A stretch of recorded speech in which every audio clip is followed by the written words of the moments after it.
घर में गोपाल दास, उसकी पत्नी और उसकी 3 बेटियां मोनिका, रवीना और माधुरी रहती थी। गोपाल दास मेहनत मजदूरी करके किसी तरह अपना घर चला रहा था। अरे चाचा जल्दी जल्दी मसाला झटपट चढ़ा दो, इतना आलस मत करो। क्या करूं मालिक, इस उम्र में इतनी ताकत नहीं बची। अरे चाचा सिर्फ आप ही इस उम्र में काम नहीं करते, बहुत सारे मजदूर आपकी उम्र में काम कर रहे हैं। अगर आपका शरीर साथ नहीं दे रहा है तो आप काम छोड़ दीजिए, ये बड़ों की कमी थोड़ी ना है। गोपाल दास के घर में कमाने वाला कोई नहीं था, इसीलिए वो किसी तरह जल्दी जल्दी काम करने लगा। शाम को थका हारा घर लौट आया। उसकी 3 बेटियों ने मिलकर खाना बनाया। तभी उसकी माँ ने कहा, मेरी 3 बेटियां बड़ी हो चुकी हैं, तो कम से कम मुझे तो अब बिल्कुल भी काम नहीं करना पड़ता। ये सब सुनकर गोपाल दास बहुत खुश हो रहा था। तभी अचानक गांव का ही एक आदमी, जो कि गोपाल दास का दोस्त था, वो उनके घर आ टपका। अरे बहन जी, बुढ़ापे में आपको तो आपकी बेटियां आराम दे रही हैं, लेकिन काश आपका एक बेटा भी होता तो गोपाल दास जी की भी कुछ मदद हो जाती। जहाँ अभी तक अब खुद की तारीफें सुनकर 3 बेटियां मुस्कुरा रही थी, राकेश की बात सुनकर उनके चेहरे से हंसी गायब हो गई। अरे मोनिका, रवीना, माधुरी, तुम तीनों अंदर जाओ। गोपाल दास की पत्नी और उसकी 3 बेटियां अपने अपने कमरे में चली गई। अरे भाई साहब, इस तरह की बातें कम से कम मेरी बेटियों के सामने तो मत बोला करो। अरे गोपाल भाई, मैं तो तुम्हारी ही भलाई के लिए कह रहा था। मैं तुम्हें मेहनत मजदूरी करते हुए देखता हूँ तो बड़ा दुख होता है। अभी तक तुमने अपनी 3 बेटियों की शादी तक नहीं की। अरे कम से कम दामाद आ जाते तो दामाद ही कोई मदद कर देते। भाई साहब, मैंने अपनी बेटियों को किसी दूसरे के भरोसे नहीं पाला है, और न ही मुझे अपने दामादों से कोई मदद चाहिए। अगर ऐसा कुछ होता तो मैं बेटियां पैदा ही नहीं करता। दुनिया में लाखों लोग गरीब हैं तो क्या हमेशा रोना ही रोते रहते हैं क्या? तुम्हारा बेटा भी तो जवान हो चुका है, 30 साल की उम्र हो गई, न उसको कोई अपनी लड़की देने को तैयार है और न ही वो कोई काम करता है, दिन भर आवारा घूमता रहता है। मेरी बेटियां कम से कम अपनी माँ की मदद तो कर रही हैं। चलो गोपाल दास भाई, आप खाना खाओ, मैं भी घर जाता हूँ। मेरी बीवी खाने पर मेरा इंतजार कर रही होगी। हाँ हाँ, जल्दी घर जाओ। तुम्हारा बेटा भी दारू पीकर कहीं से आ ही रहा होगा, उसको भी तो संभालना पड़ेगा तुम्हें। इतना बोलते ही राकेश वहाँ से 9-11 हो गया। रात में 3 बहनें, मुझे तुम दोनों से बहुत जरूरी बात करनी है। अगर यहाँ पर हम लोग बात करेंगे तो हो सकता है हमारे माता पिता सुन ले, इसीलिए कल अपने खेतों के पास सुबह सुबह चलेंगे हम लोग। ठीक है दीदी। अगले दिन मोनिका, रवीना और माधुरी अपने खेतों के पास चली गई। मोनिका दीदी, अब बताओ, माधुरी, रवीना, कल जो राकेश चाचा आए थे, उन्होंने जो भी बात कही एक तरीके से सही कही। कौन सी बात? हम तीनों लड़कियां हैं, ज्यादा से ज्यादा हम तीनों अपनी माँ की खाना बनाने में ही मदद करते हैं।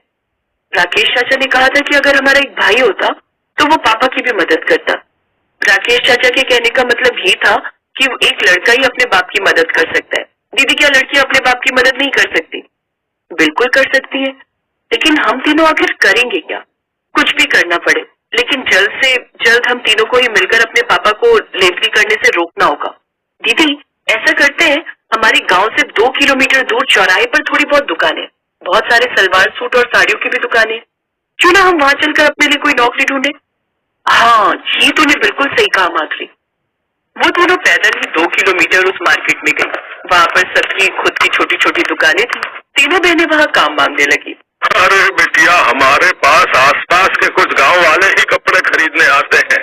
हम लोगों की दुकान किसी शहर में तो है नहीं जो हम पगार देकर किसी दूसरे को काम पर रखें। उन तीनों ने बहुत सारी दुकानों पर नौकरी ढूंढी, पर उन्हें कहीं भी काम नहीं मिला। थक हार कर वो लोग अपने घर की तरफ वापस लौट आए, लेकिन तभी रास्ते में उन्हें बहुत सारी भीड़ दिखाई दी। रवीना, माधुरी, ये गांव वाले कहाँ जा रहे हैं? दीदी, लगता है सारे गांव वाले ये गांव छोड़कर हमेशा हमेशा के लिए जा रहे हैं कहीं। अरे चलो इन गांव वालों से पूछते हैं। तभी अचानक मोहिनी की नजर अपने पापा के दोस्त राकेश पर गई। अरे राकेश चाचा, ये सारे गांव वाले कहाँ जा रहे हैं? आप भी बहुत तेजी में भागे जा रहे हो, ऐसा लग रहा है जैसे वहाँ कोई प्रसाद बट रहा हो। अरे बिटिया, हमारे लिए वो प्रसाद ही है। अरे तुम्हें पता है, पास वाले गांव में वही बिरयानी वाला आया है जो हर साल सिर्फ 2 या 3 बार ही आता है, इसीलिए सारे गांव वाले उसकी बिरयानी खाने जा रहे हैं। मुझे जाने दो, वरना ये लोग आगे निकल जाएंगे, हाँ तो सारी बिरयानी भी खत्म हो जाएगी। हाँ। इतना कहकर राकेश उन गांव वालों के साथ वहाँ से चला गया। ये गांव वाले भी ना बिरयानी के पीछे बिल्कुल पागल हो जाते हैं। जब भी बेचारा वो बिरयानी वाला आता है, गांव वाले उस पर टूट पड़ते हैं। इसी बात का फायदा उठाकर वो बिरयानी वाला बहुत महंगी बिरयानी बेचता है, फिर भी ये गांव वाले खाने पहुंच जाते हैं। खैर पैदल चलते चलते वो तीनों किसी के घर में घुस गई। वो घर उनकी सहेली रानी का था। अरे रानी, इस गांव में सिर्फ तुम्हारे ही घर खुला देखा तो तुम्हारे घर चले आए। सारे लोग बिरयानी खाने गए, तुम नहीं गई? तुम तीनों तो जानती हो मेरी माँ बंगाली है और हम लोग के लिए बिरयानी तो बहुत ही नॉर्मल चीज है। पता नहीं गाँव वाले क्यों पागल रहते हैं बिरयानी के पीछे।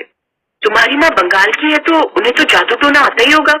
अरे रवीना, कैसी बातें कर रहे हो? हर बंगाली को जादू टोना थोड़ी आता है, ये तो सिर्फ कहने की बात है।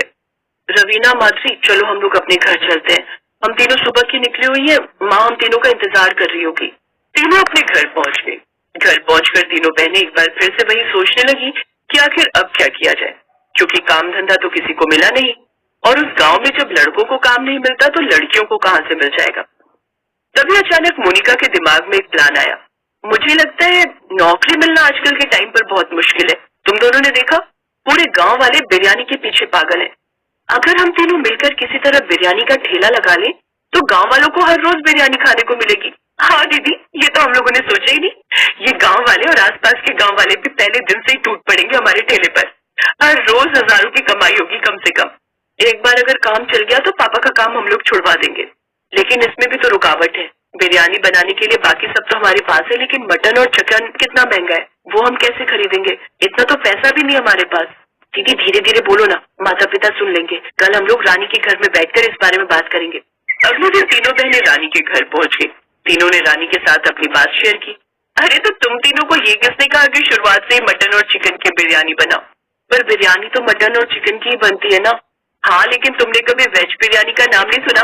हमारे बंगाल में तो बिरयानी में आलू डालकर बनाते और बड़ी स्वादिष्ट भी लगती है। इतना सुनते ही तीनों बहनें खुश हो गईं। लेकिन आलू बिरयानी आखिर बनाते कैसे हैं? जैसे चिकन और मटन की बिरयानी बनाते हैं वैसे आलू बिरयानी भी बनाते हैं। बस आलू उबाल कर डालना है। और रही बात बिरयानी बनाने की, तो वो तो मेरे घर में बना लेना और मेरे ही घर के बाहर चबूतरे में दुकान भी लगा लेना। हाँ, ये सही रहेगा। जब काम चलने लगेगा तब हम अपने माता पिता को बता देंगे, क्योंकि ऐसे अगर हमने उनसे इजाजत लेने की कोशिश की तो हमारे पिताजी मना ही कर देंगे।